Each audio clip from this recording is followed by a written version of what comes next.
त्याला सांग ना बंद करायला. या ठिकाणी व्यासपीठावर आदरणीय उद्धवजी ठाकरे साहेबांचं आगमन होत आहे. टाळ्याच्या गजरात आपण सर्वांनी त्यांचं स्वागत करावं. महाराष्ट्रावरती होणाऱ्या अन्यायाला खऱ्या अर्थानं सर्वसामान्यांचे प्रश्न जाणून घे. सन्माननीय ओम दादांना पुन्हा एकदा दिल्लीला आपले प्रश्न घेऊन आपल्या सर्वांच्या अखंड अशा प्रेमाला इथं विश्वासाला सार्थ ठेवताना शिवसेनेच्या माध्यमातून शिवसेनेची आणि सर्वसामान्यांच्या प्रश्नाला जगनगणारी मशाल घेऊन आपल्याला येणाऱ्या 7 तारखेला ओम दादांना पुन्हा एकदा दिल्लीला पाठवायचे. आणि असंच आवाहन करण्यासाठी आदरणीय पक्षप्रमुख उद्धवजी ठाकरे साहेब यांचं आगमन इथं झालंय. मी महाविकास आघाडी धाराशिव परिवाराच्या वतीनं आदरणीय पक्षप्रमुख उद्धवजी ठाकरे साहेब यांचं सन्मानपूर्वक स्वागत करते.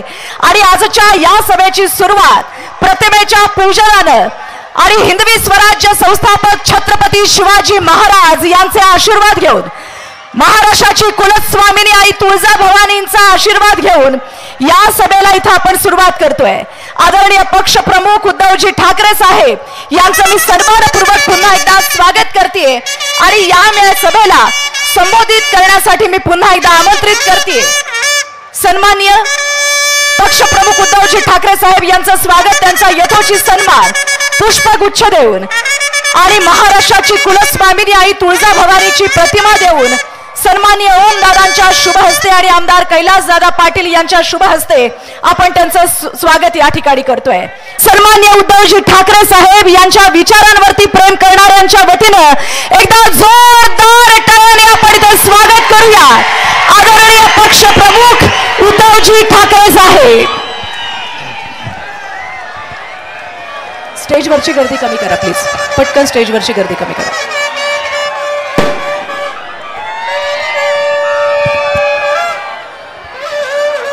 ठीक आहे.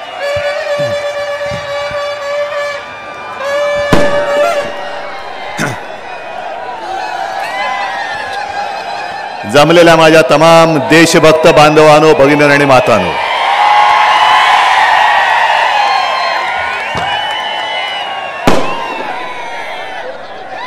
काय बोलू मी तुमच्या प्रेमाने भारावून गेलेलो आहे. पण एका गोष्टीचा मला अभिमान आहे. मी मराठी मातेचा आणि मराठी मातीचा आशीर्वाद घेऊन दिल्लीच्या हुकुमशाही विरुद्ध लढायला उभा राहिलेला आहे. आणि दिल्लीश्वरांना जे वाटतंय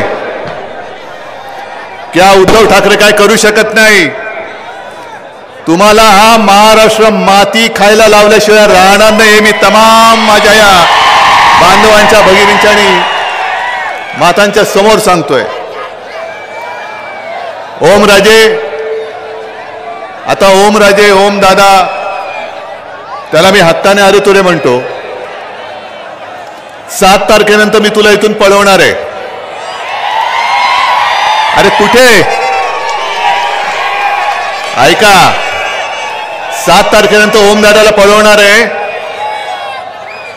आपल्या बाकीच्या मतदारसंघात प्रचार करायला.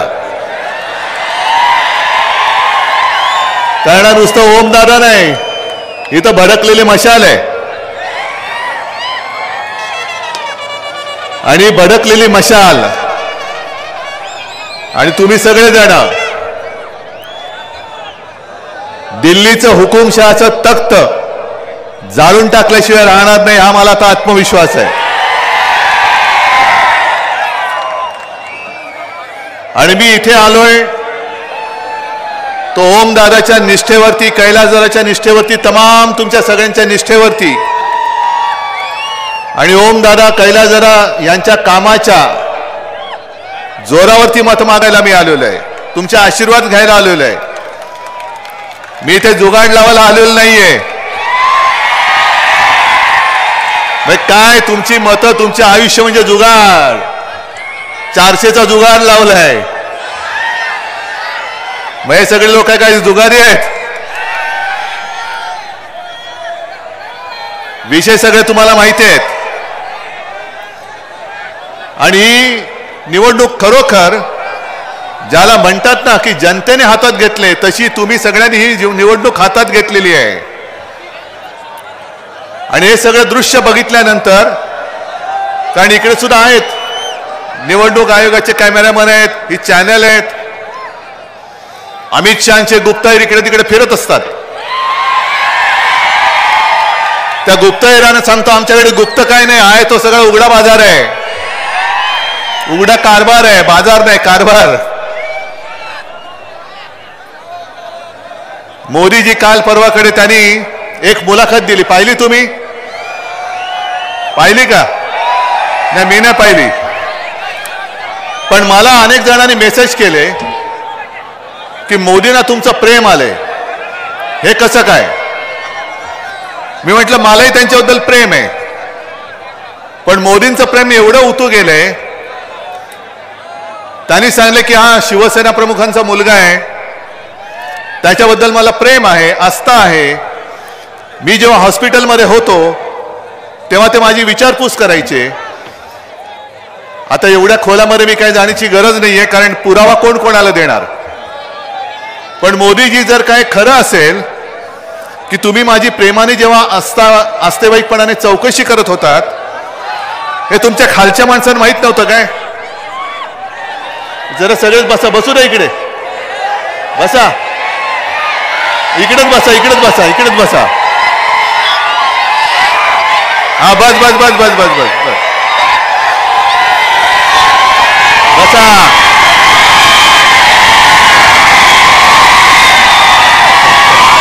अरे बसा ना आता, अरे बस बस बस, अरे बसा आता.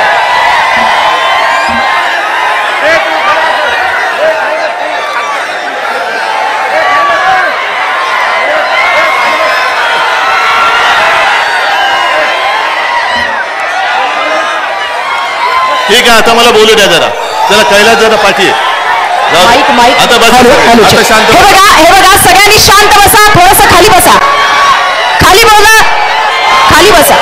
बोला छत्रपती शिवाजी महाराज की, छत्रपती शिवाजी महाराज की. धन्यवाद. सगळ्यांना विनंती आहे थोडं शांत बसा आणि साहेबांना आता बसून घ्या.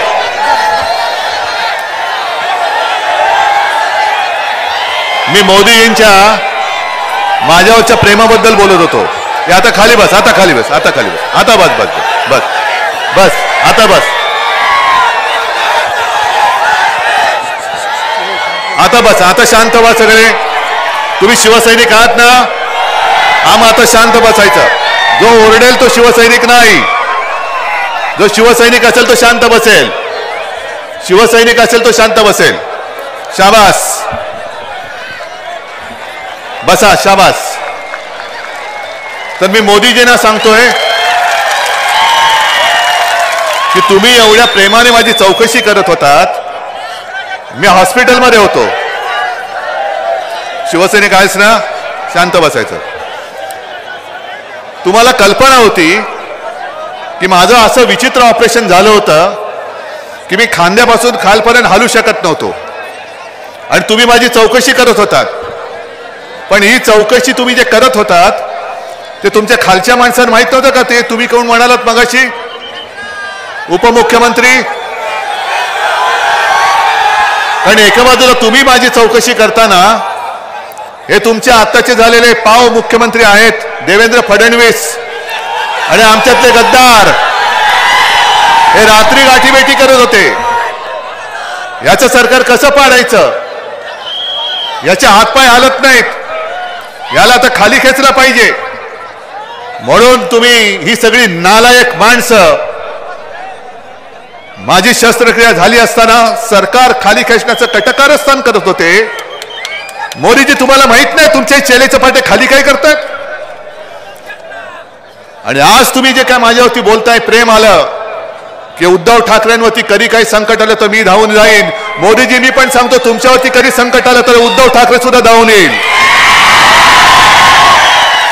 फक्त तुम्ही संकट पडून महाराष्ट्रावरती आणि देशावरती आलाय, ते तुम्ही तुम्हाला स्वतःला आवर घाला. 2014 साली आज जे तुम्ही सांगताय की उद्धव ठाकरेंनी बाळासाहेबांचे विचार सोडले, उद्धव ठाकरेंनी हिंदुत्व सोडलं. मग 2014 साली मी इथेच तुळजाभवानीच्या दर्शनाला, तुळजाभवानीचा आशीर्वाद घ्यायला आलो होतो. आणि घरी गेल्यानंतर संध्याकाळी एकनाथ खडसेंचा फोन आला की उद्धवजी, आम्ही आता ठरवलं, आम्हाला वरनं आदेश आलाय की आपली युती आता यापुढे ठेवायची नाही, शिवसेनेबरोबरची युती तोडायची. मोदीजी, तुम्हाला तेव्हा माहित नव्हतं की शिवसेना आणि भारतीय जनता पक्षाची युती तोडली जाते? तुम्हाला माहित नव्हतं? मग तुम्ही जे आज काय बोलतात ठिकठिकाणी जात आहेत. व्यासपीठावर कोणी असला, अरे मी अभिमानाने सांगतो की ओमराजेला मत म्हणजे मला मत, अभिमानाने सांगतो. पण मोदी ज्यांचं सांगतायत तो पलीकडचा प्रज्वल रेवण्णा नाव ऐकलत? त्याचे अनेक व्हिडिओ असे बाहेर आलेले आहेत आणि मोदी सांगतात याला मत म्हणजे मोदींना मत. मग 14 साली तुम्ही युती तोडलीत, तुम्हाला माहिती नव्हतं उद्धव ठाकरे कोण आहे? 19 साली तुम्ही युती तोडलीत, युती नाही तोडलीत. ज्या बाळासाहेबांचं कर्ज तुम्ही मानता आहात की बाळासाहेबांचं माझ्यावरती म्हणजे त्यांच्यावरती मोठं कर्ज आहे. एक तर नुसतं बाळासाहेब म्हणू नका, त्यांना हिंदू हृदय सम्राट म्हणा, ते हिंदू हृदय सम्राट आहे. हिंदू हृदय सम्राट बोलायला जीभ काढ खलते तुमची. आणि त्या हिंदू हृदय सम्राटांचं तुमच्यावरती कर्ज आहे हे जर माहिती आहे तर त्याच बाळासाहेबांच्या खोलीमध्ये तुमच्या अमित शहाने दिलेलं वचन हे मोडताना तुम्हाला माहित नव्हतं? अरे मी तुळजाभवानीची शपथ घेतली, माझ्या आईवडिलांची शपथ घेतली की अमित शहानी बाळासाहेबांच्या खोलीत ज्याला आम्ही मंदिर मानतो त्या खोलीमध्ये मला शपथ घेऊन त्यांनी सांगितलं होतं की मी शब्द देतो 2.5 वर्षाचं मुख्यमंत्री पद हे शिवसेना भाजपमध्ये वाटलं जाईल. तो शब्द तुम्ही मोडलात आणि उलट मला खोटं ठरवायला निघालात.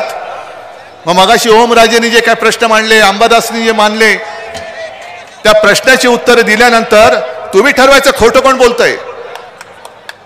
मी तुम्हाला सांगितलं होतं त्यावेळेला, मी मुख्यमंत्री नव्हतो, की मी शेतकऱ्यांना कर्जमुक्त करून दाखवेन. दाखवलं होतं की नव्हतं? 10 रुपयामध्ये शिवभोजन देऊन दाखवलं की नाही दिलं? कापसाला सोयाबीनला भाव दिला होता की नव्हता? सगळे बाहेरचे उद्योग मी माझ्या राज्यात आणत होतो की नव्हतो? या सगळ्याचं उत्तर होय, नक्की. मग आता मोदी गॅरंटी, शेतकऱ्याचं उत्पन्न दुप्पट झालं, 2 कोटी रोजगार मिळाले, तुम्हाला पीक विमा मिळाला, सगळ्यांना घर मिळालं. मग खोटं कोण बोलतोय? उद्धव ठाकरे एका बाजूला बोललो तर मी करून दाखवलंय, आणि मोदींनी जे बोलले ते काय त्याचा पत्ताच नाही. म्हणून मी त्यांना जे एक नाव ठेवलेलं आहे की हे मोदी सरकार नाही, हे गजनी सरकार आहे. कारण 14 साली काय बोलले ते 19ला आठवत नाही, 19ला काय बोलले ते 24ला आठवत नाही. पण मोदीजी, तुम्हाला एक सांगतो, ही जी जनता आहे, ओमराजे तू जे म्हणाला की शुल्लक काम, अरे असेल, तुम्हाला ही इतर वेळेला शुल्लक वाटणारी माणसं आज यांच्या समोर तुम्ही का झुकतायत, का भीक मागताय मताची? आता तुमची पाळी, आता आहे ना ते आली रे आली. आणि मग तुम्ही काय करायचं? तुम्ही सिंगम व्हायचं. काय बोलायचं? आता माझी, आता सटकली, आता नाही तुला मत देणार. आली रे आली, माझी पाळी आली, आणि आता माझी सटकली, आता तुला इथून सटकवणार. 5 वर्ष झाली, 10 वर्ष झाली. तुम्हाला काय वाटतं? ही सगळी बघा इकडे जे माणसं बसलेली आहेत, खच्चून भरलंय. हे एवढं कधी भरलेलं असतं का मोदींच्या सभेला? आणि माझं म्हणणं आहे, एवढं कधी मोदी आणि अमित शहाच्या मध्ये हिंमत आहे का एवढ्या जवळ लोक येऊ द्यायला? मी येतोय कारण मला माहिती आहे तिथला प्रत्येक जण मला आशीर्वाद द्यायला आलेला आहे. प्रत्येक जण आशीर्वाद द्यायला आलाय. आणि म्हणूनच आज त्यांच्या पोटामध्ये मुरडा आलेला आहे. तुमच्याकडे 4 दिवसापूर्वी येऊन गेले, बोलले ना, आले होते ना, ठीक आहे. आपण सुद्धा म्हणतो जय श्रीराम, बजरंगबली की जय बोलतो ना आपण. पण आपली दुसरी गोष्ट काय,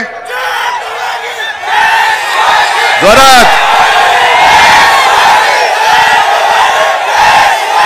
हा आपला प्राण आहे, हा आपला प्राण आहे.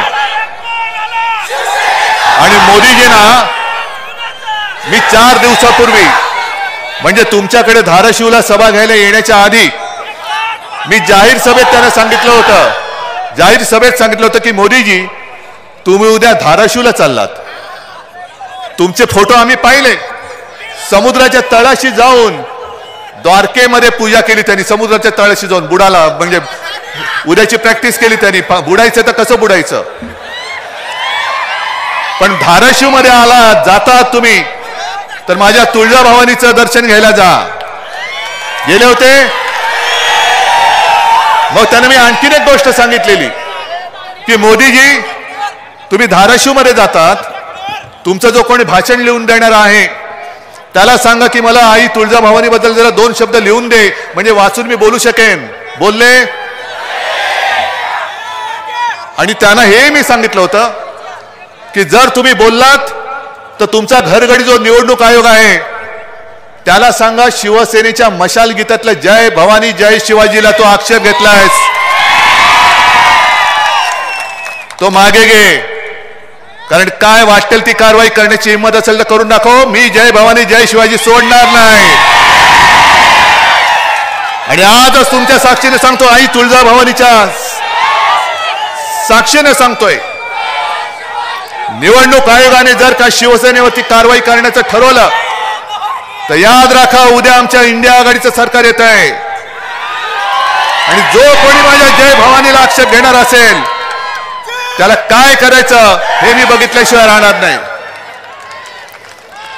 एक तर जय भवानी बोला, आणि जर जय भवानी तुम्ही बोलला नाहीत तर आमचा जो एक संशय आहे तो पक्का होईल की तुमच्या मनात माझ्या महाराष्ट्राबद्दल आकस आहे, हे आम्ही नक्की समजू.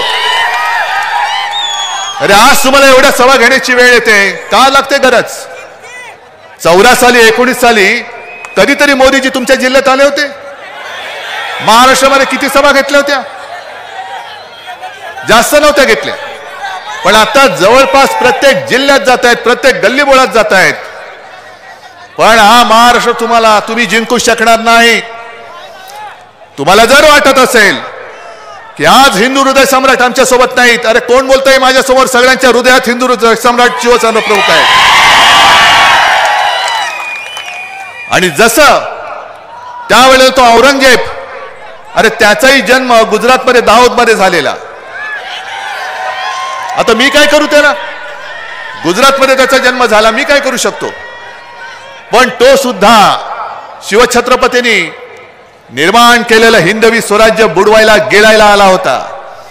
27 वर्ष औरंगजेब या महाराष्ट्रामध्ये राहिला, पण त्यांनी पुन्हा आग्रा नाही बघितला.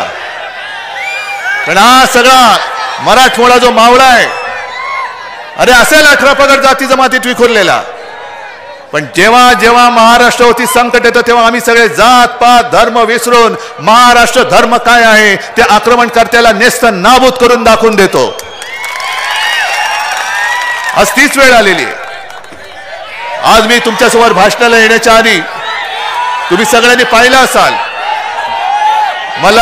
मला संविधान भेट म्हणून दिली, संविधान भेट दिली. हे संविधान ज्याच्यावरती आपला देश चालतो. मोदीजींना 400 पार कशाला करायचेत, कशाला,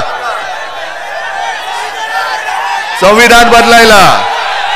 का बदलायचंय, कारण महाराष्ट्राबद्दलचा आकस एका सामान्य कुटुंबात, दलित कुटुंबात जन्मलेल्या महामानवाने, शिवसैनिकांना जरा थांबा,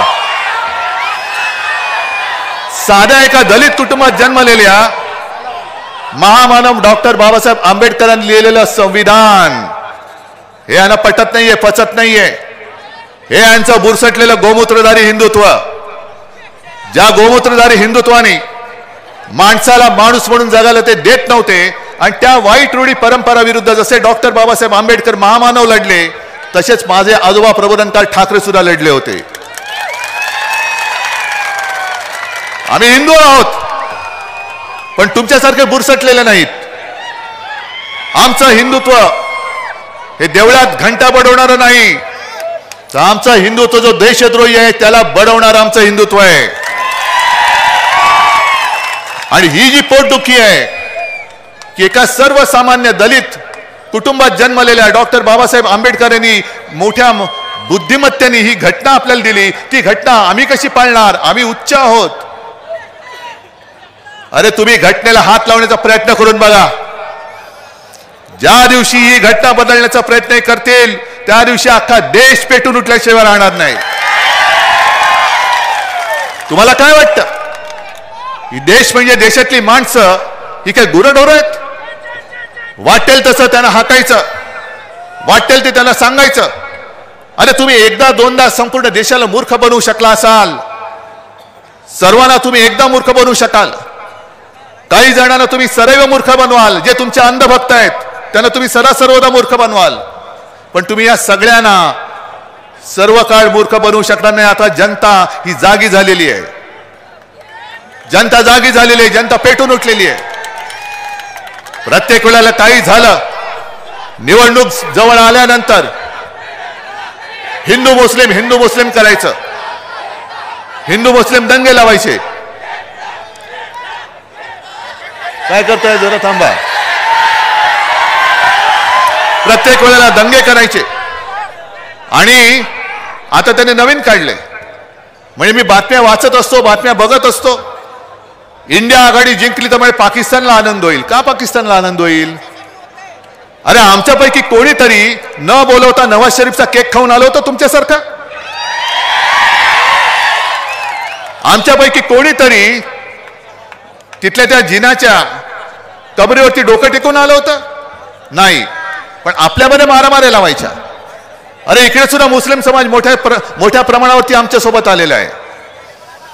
आणि जे मुस्लिम बांधव माझ्या समोर येऊन मला बोलतात की उद्धवजी आता तुम्हीच आमची शेवटची आशा आहात. मी त्यांना विचारतो की अरे तुम्ही, मी तर हिंदुत्ववादी आहे, त्याला आपका हिंदुत्व आम्ही मंजूर आहे. कारण मी जे तुम्हाला मागे सांगून गेलो होतो की आपलं हिंदुत्व हे घरातली चूल पेटवणार आहे आणि भाजपचं हिंदुत्व हे घर पेटवणार हिंदुत्व आहे. आम्हाला घर पेटून आमच्या पोळ्या भाजायच्या नाहीत. मोदीजी तुम्ही जर का मत मागणार असाल तर काँग्रेसने 70 वर्षात काय केलं बघितलं म्हणून तुम्हाला निवडून दिलं होतं. विशेष म्हणजे दोन्ही वेळेला शिवसेना तुमच्या सोबत होती. 70 वर्षात काँग्रेसने काही केलं नव्हतं म्हणून लोकांनी तुम्हाला निवडून दिलं होतं. आता लोक म्हणतात काँग्रेस बरी काहीतरी केलं होतं आणि जे केलं होतं ते तुम्ही विकून टाकलं. पण एक गोष्ट नक्की की आता तुमचे जे काय तुमच्या मनातले प्रश्न आहेत की तुमचं उत्पन्न दुप्पट नाही झालेलं, तुमच्या मुलाला नोकरी नाही, सगळे जे काही विल्हेवाट लावलेली ती सगळी आहे.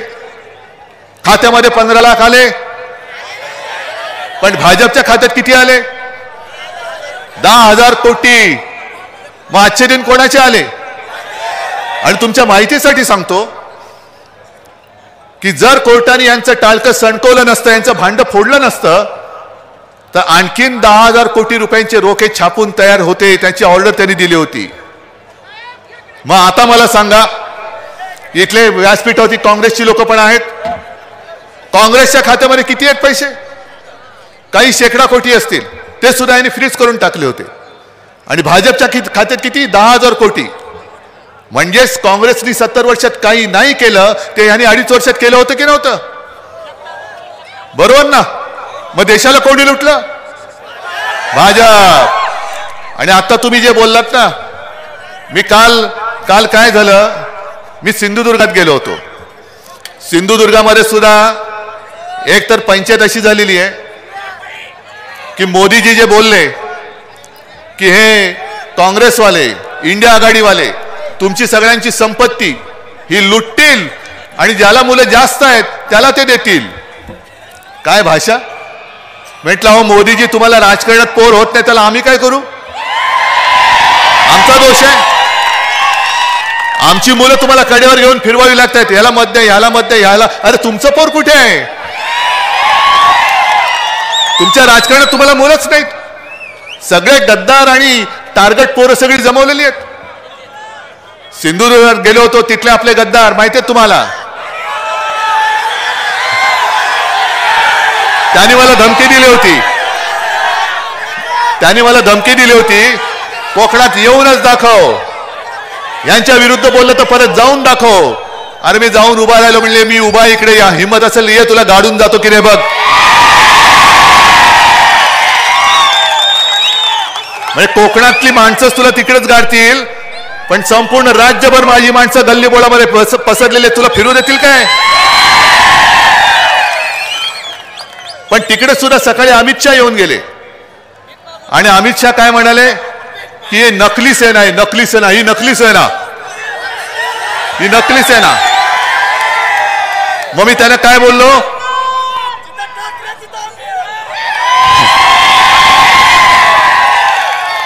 मी काल जे बोललो ते पुन्हा सांगतो, कारण काल ऐकलं नसेल, त्यांचे गुप्तहेर आले नसतील, तर आज परत बोलतो. जे माझ्या या शिवसेनेला नकली म्हणतात ते बेअकली आहेत, बेअकली आहेत. अरे तुम्ही सगळी भेकड माणसं, ही अशी तुमच्याकडे संपत्ती आहे? हे आहेत माझे निवडणूक रोखे, हे माझं वैभव आहे, ही माझी संपत्ती आहे.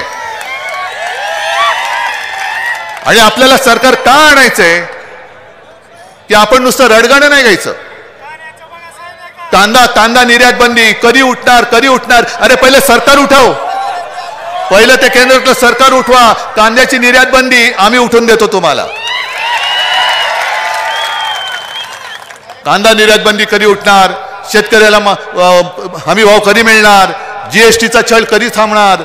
शेतकऱ्याच्या बी बियाण्यावरती जीएसटी आहे, खतावरती जीएसटी आहे, वीज पंपावरती जीएसटी आहे, शेतकऱ्याचं जे शेततळ आहे त्याच्यावरती जे प्लास्टिक लागतं त्याच्यावरती जीएसटी आहे. नुसतं रडायचं? मी तुम्हाला वचन देतोय, इंडिया आघाडीचं सरकार आल्यानंतर शेतकऱ्याला जे शेतीसाठी आवश्यक अवजारं आणि बी बियाणं कीटकनाशकं असतील आहेत त्याच्यावरचा जीएसटी मी पूर्ण माफ करून तुम्हाला देईन. आणि इकडे छोटे मोठे व्यापारी सुद्धा आहेत, गुजराती असतील, त्यांना किती छळ होतोय जीएसटीचा. एक जर का कधी हप्ता त्यांचा भरायचा चुकला, एक हप्ता भरायचा चुकला की लगेच धाड पडते आणि तुरुंगात टाकलं जातो. मी त्या छोट्या मोठ्या व्यापाऱ्यांना सुद्धा सांगतोय की आम्ही त्या जीएसटीच्या कर प्रणालीमध्ये बदल करू आणि तुमच्यावरती जो कर दहशतवाद चालू आहे तो सुद्धा आम्ही नष्ट करून टाकू. आणि सगळ्यात महत्वाचं म्हणजे नुसतं आपण जे बोलतोय, महाराष्ट्रातले उद्योग यांनी गुजरातला नेले, बल्क ड्रग पार्क गुजरातला नेला, मेडिकल डिव्हाइस पार्क जो संभाजीनगरमध्ये होणार होता गुजरातला नेला, मुंबईचा हिरे बाजार गुजरातला नेला, मुंबईत होणारं आर्थिक केंद्र गुजरातला नेलं. हे त्यांनी आजपर्यंत जे महाराष्ट्राला लुटलंय. म्हणून मी जे मागे काल आणि रोज बोलतोय, अरे आमच्या शिवछत्रपतींनी सुरत लुटली होती आणि सुरतेचे हे दोन व्यापारी शिवछत्रपतींचा महाराष्ट्र लुटतायत. मी मुख्यमंत्री होतो तेव्हा यांची हिंमत नव्हती महाराष्ट्र लुटायची. आणि पुन्हा सरकार आल्यानंतर महाराष्ट्राची लूट तर मी थांबवीनच, पण महाराष्ट्राचं लुटलेलं वैभव मी पुन्हा नव्याने तुम्हाला उभं करून देईन. नुसतं मुंबईमध्येच नव्हे तर माझ्या धाराशिवमध्ये, माझ्या प्रत्येक जिल्ह्यामध्ये मी माझ्या इथल्या तरुणींना जिल्ह्यातल्या जिल्ह्यात रोजगार उपलब्ध करून देण्यासाठी मी प्रयत्न करणार आहे. आता ओमराजे तुम्ही जी काय कामं धडाधड सांगितली, मेडिकल कॉलेज असेल, अरे ती तर जसं मोदी म्हणतात की हे तो ट्रेलर आहे, मग 2.5 वर्षात आम्ही केलं ते काय होतं? मग 5 वर्ष माझं सरकार राहिलं असतं तर काय झालं असतं महाराष्ट्राचं? भलं झालं असतं ना. आणि मोदी जे म्हणतात ट्रेलर आहेत ते 10 वर्षापूर्वी गॅसची किंमत काय होती, पेट्रोलची काय होती, डिझेलची काय होती, तुम्हाला मिळणारा भाव काय होता, कमी काय झाले, जास्त काय झाले ते बघा. आणि हा ट्रेलर असेल तर पुढचा पिक्चर बघायचा तुम्हाला. 10 वर्षात जेवढ्या शेतकऱ्यांनी आत्महत्या केल्या, हा जर का ट्रेलर असेल तर पुढच्या 5 वर्षात आणखीन होणाऱ्या आत्महत्या तुम्हाला बघायच्यात.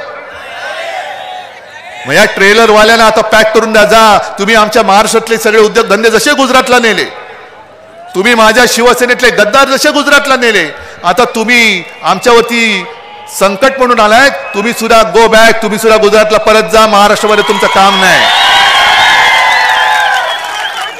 हा महाराष्ट्र हा स्वाभिमानी आहे. हे महाराष्ट्राची अस्मिता संपवायला निघालेत, महाराष्ट्राचा अभिमान चिरडायला निघालेत. म्हणून मराठी माणसाच्या आणि महाराष्ट्राच्या हितासाठी लढणाऱ्या शिवसेनेचा ते घात करू पाहत आहे. मंजूर आहे तुम्हाला? तुम्हाला काय वाटतं, तुम्ही धनुष्यबाण चोरलात म्हणजे माझी शिवसेना संपवलीत? अरे एक बाण तुम्ही चोरला, चोराच्या हातामध्ये धनुष्यबाण दिलात. पण आता ही मशाल जास्त भयानक आहे. मशालीचा जो दाळ आहे, आणि मगाशी मला वाटतं त्या ताईने सांगितलं की हनुमानाने आपल्या शेपटीची मशाल करून लंका जाळली होती, तशी यांची ही हुकुमशहाची लंका आपल्याला जाळून टाकायची. आज मराठवाड्यामध्ये पाण्याची टंचाई आहे ना? आलं का घर घर नल आणि नल से जल? मग त्याच्यावरती मोदी बोलतात. अमित शहाजी, तुम्ही मला जे आव्हान दिलं काल की तुमच्यात हिंमत असेल तर याच्यावरती बोला, तुम्ही तुमच्यात हिंमत असेल तर सावरकरांवर बोला, सगळ्यावरती बोलायची माझी तयारी आहे. पण जर अमित शहाजी तुमच्यामध्ये थोडी तरी लाज राहील असेल, हिंमत तर नाहीच आहे, तर जनतेच्या प्रश्नावरती बोला. कधी देणार माझ्या मराठवाड्याला पाणी? 10 वर्षामध्ये केंद्राने काय दिलं मराठवाड्याला, त्याच्यावरती चर्चा करा. मोदीजी, तुम्ही 10 वर्षापूर्वी चाय पे चर्चा केली होती ना, आता 10 वर्षात केलेल्या कामावरती चर्चा करा. आणि जो जिंकेल, मी निवडणुकीतनं बिनशर्त माघारी घेईन आणि घरी जाऊन बसेन. जनतेने ठरवायचं की कोण खरं आणि कोण खोटा आहे. तरी माझी तयारी आहे. माझी 2.5 वर्षातली कामं मी तुमच्या समोर ठेवतो आणि मोदीजी 10 वर्षातली तुमची कामं तुम्ही माझ्या महाराष्ट्रासमोर ठेवा. होऊन जाऊ दे. ईडी, इन्कम टॅक्स, सीबीआय त्यांचे घरगडीचे आहेत, पण काळजी करू नका. 4 जून नंतर ते सगळे घरगडी आपल्याकडे येणार आहेत. आणि मग ज्यानी माझ्या शिवसैनिकाला सतवलंय त्याचा एकेकाचा हिशोब मी चुकता केल्याशिवाय राहणार नाही. व्याजासकट परत करीन, व्याजासकट परत करीन. आज जे शेतकरी आलेत, शेतकरी किती आहेत? सगळे शेतकरी आहेत. जरा नाही थांबा, सगळ्यांनी हात वर करा आणि जरा आजूबाजूला बघा. सगळ्यांनी मान फिरून बघा. तुम्ही एकटे असताना दोन हात तुमच्या सोबत आहेत, पण एवढे एकत्र आल्यानंतर किती हात झालेत बघा. अरे एवढे हात हे सरकार उलथून टाकू शकत नाही.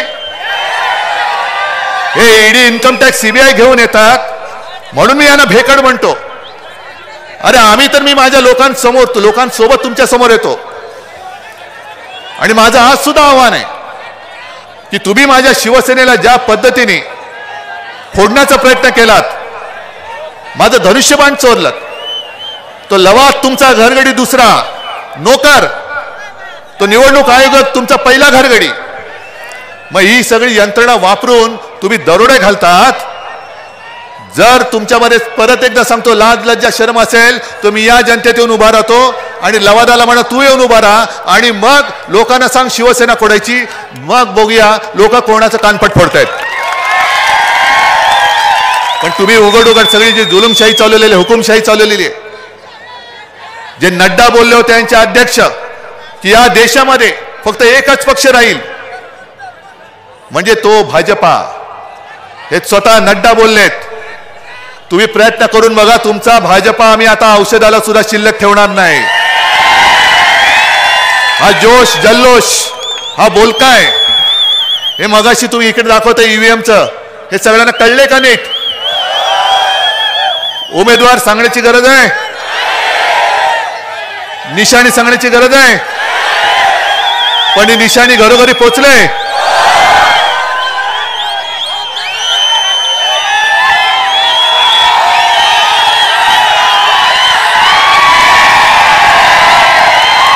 ओम दादा इकडे.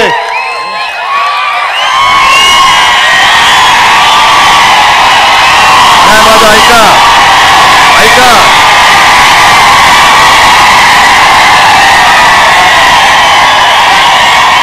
आता 2 मिनिटं माझं ऐका. नुसता जल्लोष नकोय, मला वचन पाहिजे. ही जागा किती मताधिक्याने जिंकून देणार? अजून समोरच्याचं डिपॉझिट जप्त करून तुम्ही मला ओमदादाला जिंकून देणार? मग त्याच्या हातात मशाल देऊ? तुम्ही हातात मशाल घेतले? ही मशाल हुकुमशाहीला जाळेल. मग एकदा जोरात नारा द्या, जय भवानी, जय भवानी. चला, जय हिंद, जय महाराष्ट्र.